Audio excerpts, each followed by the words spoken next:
Hey guys, in today's video we're going to be looking at this tread depth tool, which I bought from Amazon for about £9. So this tool helps us to look up and measure all the tread around the tyre.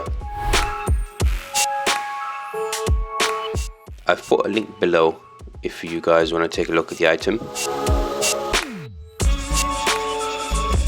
So you want to make sure your pin isn't sticking out, and then you want to hit that button there to make it 0.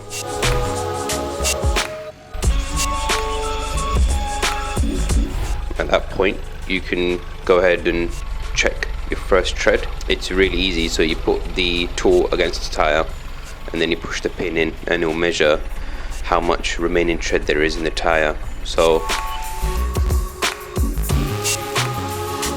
looking at the tread numbers for my tyre, it seems as though the outside tread are higher in millimeters. So I checked my 3 treads in the tyre and it was around 7, 6 and 7. That could suggest that my tyres have been wrongly inflated. That's all for today.